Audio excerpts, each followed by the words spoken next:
Hi guys, I'm Mojdeh, nutritionist and diet therapist, and in this video I want to talk about the most frequent question of my clients about the fat burning foods.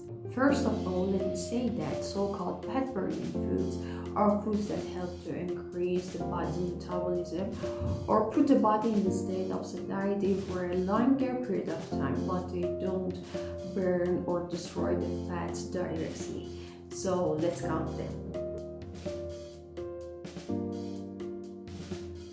Cinnamon. Some studies suggest cinnamon may have a stabilizing effect on blood sugar level.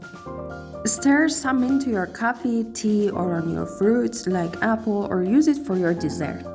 It's the best part of this video for coffee lovers. Coffee can stimulate the metabolism a little, but be aware, don't use sugar or creamy toppings if you want to lose weight. Vegetables are low in calories and satisfy the desire to crunches because of their water and fiber content, and they are also full of minerals and vitamins that are necessary for healthy metabolism system. Greek yogurt and milk. These high-protein foods take longer to leave your stomach, and you burn more calories digesting protein than carbs. Be aware to choose non-fat, low-fat, and low-sugar types.